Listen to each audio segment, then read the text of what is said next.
Hello friends, என்னோட பேர் Hemamalini. Welcome to Malini's dhaba. இன்றைக்கி நம்ம சேனலில் காலையில் சப்பாத்தி பூரிக்கு அதே நேரத்தில் மதியம் சாப்பாட்டுக்கும் வச்சு சாப்பிட்ற மாதிரி கூட்டு ரெசிபி தான் பார்க்க போகிறோம். இன்றைக்கி நம்ம பார்க்க போகிறது சுரக்காயில் எப்படி கூட்டு செய்கிறோம். ரொம்ப சிம்பிள் அண்ட் ஈஸியாக செஞ்சிடலாம், தேங்காய் எதுவுமே சேர்க்காமல். ஆனால் டேஸ்ட் வந்து ரொம்ப பிரமாதமாக இருக்கும். வாங்க வீடியோவுக்கு போய் அதை எப்படி செய்யலான்னு பார்க்கலாம். அதுக்கு முதல்ல இது வரைக்கும் நம்ம சேனலை சப்ஸ்கிரைப் பண்ணாமல் இருந்தால் மறக்காமல் சப்ஸ்கிரைப் பண்ணி வச்சுட்டு பக்கத்தில் இருக்க பெல் பட்டனையும் ப்ரெஸ் பண்ணி வச்சுக்கோங்க. அப்போ தான் நான் போடுற வீடியோஸ் உங்களுக்கு நோட்டிஃபிகேஷன் வரும். சுரக்காய் கூட்டு செய்கிறதுக்கு நான் 1/2 கிலோ அளவுக்கு சுரக்காவை வாங்கி நல்லா தோலெல்லாம் சீவிட்டு விதை பகுதியும் நல்லா சீவிட்டு சின்ன சின்ன துண்டுகளாக வெட்டி வச்சுருக்கேன். அதை இப்போ நம்ம ப்ரெஷர் குக்கரில் சேர்த்துக்கலாம். ப்ரெஷர் குக்கரில் சேர்த்து செய்யும்போது சட்டுன்னு 10-15 நிமிஷத்தில் வேலை முடிச்சிடும். இதில் 10 பல் பூண்டு சேர்த்துக்கோங்க. ஒரு பெரிய வெங்காயத்தை நல்லா பொடியாக நறுக்கி வச்சுருக்கேன். அதோட 4 பச்சை மிளகாவை நல்லா உடச்சி போட்டு வச்சுருக்கேன். அதை இப்போ சேர்த்துக்கலாம். ஒரு மீடியம் சைஸ் தக்காளியாக ரஃப்பாக சாப் பண்ணி வச்சுருக்கேன். அதை இப்போ சேர்த்துக்கலாம். அதோடு நான் ஏற்கனவே 1/2 கப் அளவுக்கு கடலைப்பருப்பை எடுத்து 2 தடவை கழுவிட்டு 1/2 மணி நேரத்துக்கு முதல்ல தண்ணியில் நல்லா ஊற வச்சுருந்தேன். தண்ணியெல்லாம் இப்போ வடித்து வச்சுருக்கேன். அந்த கடலைப்பருப்பை இப்போ சேர்த்துக்கலாம். இந்த மாதிரி கடலைப்பருப்பும் போட்டு நீங்கள் செய்யலாம், அப்படி இல்லைனா பச்சை பருப்பும் போட்டு செய்யலாம். டேஸ்ட் வந்து ரொம்ப நல்லாயிருக்கும். இதில் 1/4 டீஸ்பூன் அளவுக்கு மஞ்சத்தூள் சேர்த்துக்கோங்க. 1 டீஸ்பூன் அளவுக்கு சாம்பார் தூள் சேர்த்துக்கோங்க. இதில் 1/4 கப் அளவுக்கு தண்ணி சேர்த்துக்கோங்க. தண்ணியும் சேர்த்துட்டு நல்லா கலந்து விட்டுக்கோங்க. கூட்டுக்கு தேவையான அளவு உப்பு இப்போ சேர்த்துக்கலாம். 1 டீஸ்பூன் அளவுக்கு உப்பு சேர்த்துக்கோங்க.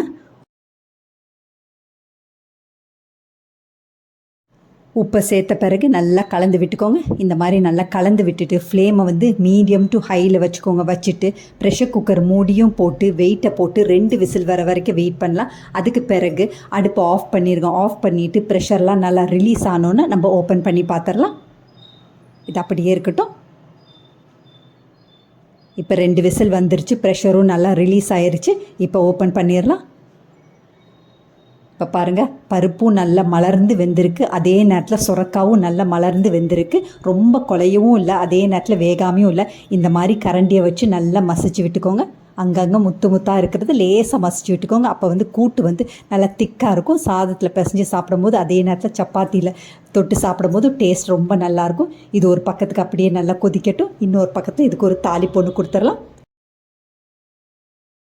தாளிப்பு கரண்டி அடுப்பில் வச்சுருக்கேன். அடுப்பை பற்ற வச்சுட்டு 2 ஸ்பூன் அளவுக்கு நெய் சேர்த்துக்கோங்க. பொதுவாக நம்ம கடலெண்ணெய் அப்படி இல்லைன்னா வெஜிடபிள் ஆயிலில் தான் தாளிப்போம். ஆனால் இந்த மாதிரி தேங்காய் எண்ணெய் அப்படி இல்லைன்னா நெய்யில் தாளிச்சிங்கன்னா கூட்டு வந்து டேஸ்ட்டும் நல்லாயிருக்கும், நல்ல மணமாக இருக்கும்.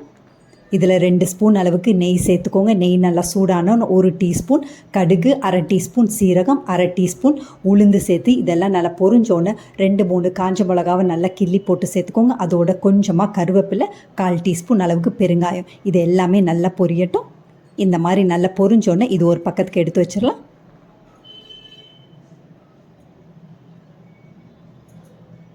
இப்போ சுரக்காய் பாருங்கள் நல்லா கொதிச்சு வந்திருக்கு. இப்போ தாளித்ததை வந்து நம்ம சுரக்காயில் சேர்த்துக்கலாம். சுரக்காயில் நிறைய மருத்துவ குணங்கள் இருக்குது. இதில் அதிகமான நீர்த்தன்மை இருக்கனால நம்ம உடலை வந்து நல்ல குளுமையாக வச்சுருக்க உதவி செய்து. ஃபைபரும் இதில் அதிகமாக இருக்குது. சாப்பிட்ட சாப்பாடை செரிமானம் படுத்துறதுக்கு ஃபைபர் வந்து ரொம்ப முக்கியம். மலர்ச்சிக்கல் பிரச்சனை உள்ளவங்க வாரத்தில் இதை வந்து 2-3 முறை எடுக்கும்போது அவங்களுக்கு மலர்ச்சிக்கல் பிரச்சனையிலேருந்து நிரந்தரமான தீர்வு கிடைக்கும். இதை நல்லா கலந்து விட்டுக்கோங்க. கலந்து விட்டுட்டு கை நிறைய பொடியாக நறுக்கின கொத்தமல்லியும் தூவி மறுபடியும் நல்லா கலந்து விட்டுட்டு பரிமாறிடலாம். ரொம்ப அருமையான சிம்பிள் அண்ட் ஈஸியாக தேங்காய் எதுவுமே சேர்க்காமல் ரொம்ப டேஸ்டான சுரக்காய் கூட்டு வந்து ரெடி ஆகிடுச்சு. இதை அடிக்கடி எடுக்கிறனால கொலஸ்ட்ரால் லெவல், சுகர் லெவல் வந்து நல்ல கண்ட்ரோலாக இருக்கும். இருதயம் வந்து நல்ல ஆரோக்கியமாக இருக்கும். இதை கண்டிப்பாக செஞ்சு சாப்பிட்டு பாருங்கள். டேஸ்ட் ரொம்ப பிரமாதமாக இருக்கும். காலையில் நீங்கள் ஒரு தடவை இதை செஞ்சிங்கன்னா சப்பாத்தி பூரிக்கு சாப்பிட்லாம். அது மட்டும் இல்லை, மதியம் சாப்பாட்டுக்கும் நல்லா பிசைஞ்சு சாப்பிடும்போது ரொம்ப பிரமாதமாக இருக்கும். இந்த சுரக்காய் கூட்டுக்கு பெஸ்ட்டு சைட் டிஷ் வந்து வாழைக்காய் வறுவல், உருளைக்கிழங்கு வறுவல், காலிஃப்ளவர் வறுவல். இதே மாதிரி அளவுகளோடு நீங்களும் இந்த சுரக்காய் கூட்டை செஞ்சு பார்த்துட்டு எப்படி இருக்குன்னு கமெண்ட் பண்ணுங்கள். பிடிச்சிருந்தா இந்த ரெசிபியை உங்கள் ஃபேமிலி ஃப்ரெண்ட்ஸோடு ஷேர் பண்ணுங்கள், லைக் பண்ணுங்கள், சேவ் பண்ணி வச்சுக்கோங்க. இந்த மாதிரி சட்டுன்னு 10-15 நிமிஷத்தில் செய்யணும். அதே நேரத்தில் ரொம்ப டேஸ்டான ரொம்ப ஆரோக்கியமான ரெசிபீஸ் வேணும்னாலும் மறக்காமல் நம்ம சேனலை சப்ஸ்கிரைப் பண்ணி வச்சுக்கோங்க. தேங்க்ஸ் ஃபார் வாட்சிங் ஃப்ரெண்ட்ஸ்.